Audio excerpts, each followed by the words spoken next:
ಲಕ್ಷ ಕುಟುಂಬಗಳಿಗೆ ನೆಮ್ಮದಿಯಾಗಿ ಬದುಕಲಿಕ್ಕೆ ಅವಕಾಶ ಮಾಡಿಕೊಡ್ತಕ್ಕಂತಹ ಹಕ್ಕು ಪತ್ರಗಳ ವಿತರಣೆಯ ಭೂ ಗ್ಯಾರಂಟಿ ಸಮಾವೇಶಕ್ಕೆ ತಮಗೆಲ್ಲರಿಗೂ ಸಹ ಉತ್ಪೂರ್ವಕವಾದಂತಹ ಸ್ವಾಗತ. ಬಹಳ ದೂರದಿಂದ ತಾವೆಲ್ಲರೂ ಬಂದಿದ್ದೀರಾ. ಅನೇಕ ಹಳ್ಳಿ ಪಟ್ಟಣಗಳಿಂದ ಬಂದಿದ್ದೀರಾ.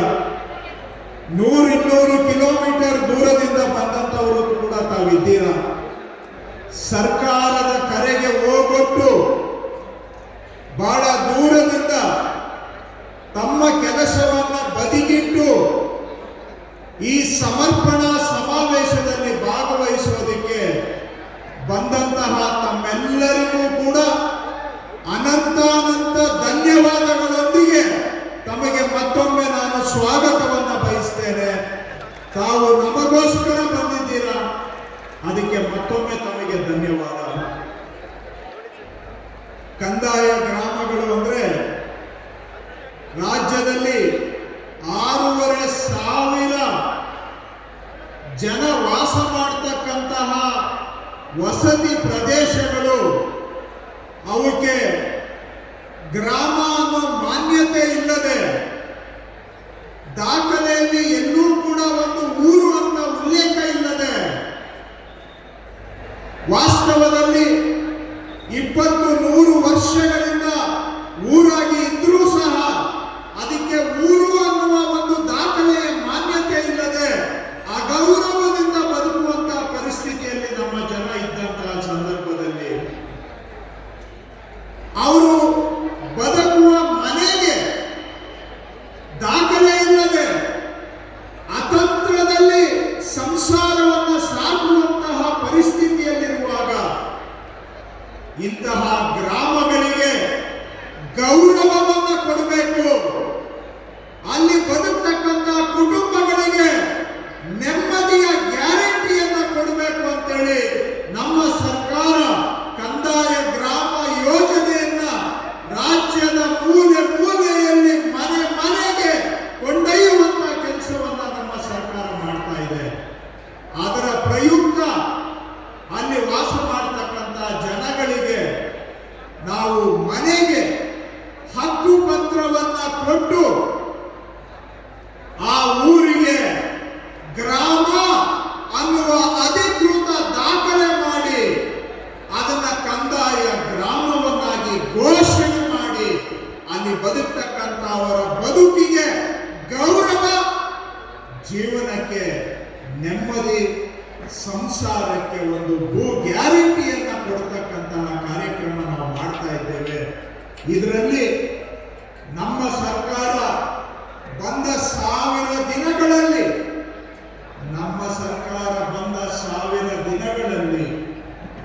2,20,000 ಕುಟುಂಬಗಳಿಗೆ 2,20,000 ಕುಟುಂಬಗಳಿಗೆ ಹಕ್ಕು ಪತ್ರವನ್ನ ಕೊಡೋದರ ಮುಖಾಂತರ ಅವರಿಗೆ ಭೂ ಗ್ಯಾರಂಟಿಯನ್ನು ಕೊಡುವಂತ ಕೆಲಸ ಮಾಡ್ತಾ ಇದ್ದೇವೆ. ಬಹುಶಃ ಸರ್ಕಾರಕ್ಕೆ ಮತ್ತು ಈ ಇಲಾಖೆಯ ಸಚಿವನಾಗಿ ನನಗೆ ನಿಮ್ಮಂತಹ ಬಡವರ ಸೇವೆ ಮಾಡೋದಕ್ಕಿಂತ ಜೀವನದಲ್ಲಿ ಮತ್ತೊಂದು ಶ್ರೇಷ್ಠ ಅವಕಾಶ ಇರಲಿಕ್ಕೆ ಸಾಧ್ಯ ಇಲ್ಲ. ಯಾಕೆಂದ್ರೆ 16 ವರ್ಷದಿಂದ ಅತಂತ್ರದಲ್ಲಿ ಬದುಕಿ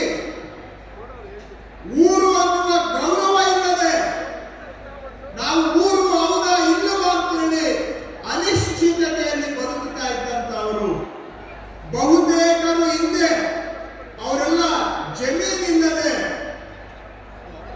ಕೂಲಿ ಕಾರ್ಮಿಕರಾಗಿ ಬದುಕ್ತಾ ಇದ್ದಂತವರು ಇವತ್ತೇನೋ ಒಂದಷ್ಟು ಮನೆ ಕಟ್ಕೊಂಡು ಸ್ವಂತ ಕಾಲ ಮೇಲೆ ನಿಂತಿರ್ಬೋದು.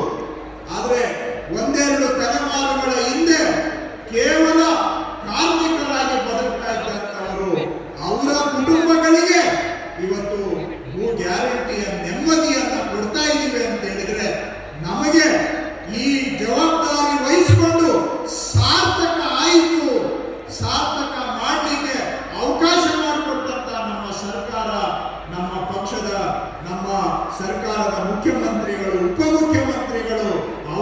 ಶ್ರೇಯಸ್ಸು ಸಲ್ಲಬೇಕಾಗತ್ತೆ. ಅವರು ಹೇಳಿದ್ರು, ಇದು ಬಡವರ ಕೆಲಸ, ಬಡವರು ಅತಂತ್ರದಲ್ಲಿ ಬದುಕಬಾರ್ದು, ಬಡವರಿಗೆ ನೆಮ್ಮದಿ ಸಿಗಬೇಕು ಜೀವನದಲ್ಲಿ. ಕನಿಷ್ಠ ಅವರು ಬದುಕ್ತಾ ಇರೋ ಮನೆಗೆ ಒಂದು ಹಕ್ಕುಪತ್ರ ಮಾಡಿ ಕೊಟ್ಟು ಶಾಶ್ವತವಾಗಿ ಅವರ ಸಮಸ್ಯೆ ಪರಿಹಾರ ಮಾಡಬೇಕು ಅಂತ ನಮ್ಮ ಪಕ್ಷ ಸೂಚನೆ ಕೊಟ್ಟ ಮೇಲೆ ಇವತ್ತು ನಮ್ಮ ಕಂದಾಯ ಇಲಾಖೆಯ ಅಧಿಕಾರಿಗಳು, ಅದು ತಲಾಟೆಗಳಾಗಲಿ ಸರ್ವೇಯರ್ಸ್ ಆಗಲಿ, ನಿಮ್ಮ ಮನೆ ಬಾಗಿಲಿಗೆ ಹುಡುಕೊಂಡು ಬಂದು ನಿಮ್ಮ ಕೆಲಸವನ್ನ ನಿಮ್ಮ ಮನೆ ಬಾಗಿಲಿನಲ್ಲಿ ಮಾಡಿಕೊಡುವಂತಹ ಕೆಲಸ ನಮ್ಮ ಇಲಾಖೆ ಮಾಡ್ತಾ ಇದೆ. ಹಿಂದೆ ಎಂದೂ ಆಗದಂತಹ, ಇತಿಹಾಸದಲ್ಲಿ ಆಗದಂತಹ ಕೆಲಸ ಇವತ್ತು ನಮ್ಮ ಕಂದಾಯ ಇಲಾಖೆಯ ಅಧಿಕಾರಿಗಳು ನಿಮ್ಮ ಮನೆ ಬಾಗಿಲಿಗೆ ಬಂದು ಮಾಡಿಕೊಡ್ತಾ ಇದ್ದಾರೆ ಅಂತ ಹೇಳಿದ್ರೆ ಅವರಿಗೆ ಅನಂತ ಧನ್ಯವಾದಗಳನ್ನ ಆ ಎಲ್ಲಾ ಸಿಬ್ಬಂದಿಗೆ ನಾನು ಹೇಳಬೇಕಾಗುತ್ತೆ ಈ ಸಂದರ್ಭದಲ್ಲಿ. ಇದು ಸದ್ದಿಲ್ಲದೆ ನಡೆದಂತಹ ಕ್ರಾಂತಿ. ದೇಶದಲ್ಲಿ ಏನೇನೋ ಮಾತಾಗುತ್ತೆ, ಎಲ್ಲ ದೊಡ್ಡ ದೊಡ್ಡವರದು ಚರ್ಚೆ ಆಗ್ತದೆ, ಆದರೆ ಬಡವರದು ಯಾವತ್ತೂ ಚರ್ಚೆ ಆಗೋದಿಲ್ಲ. ಬಡವರದು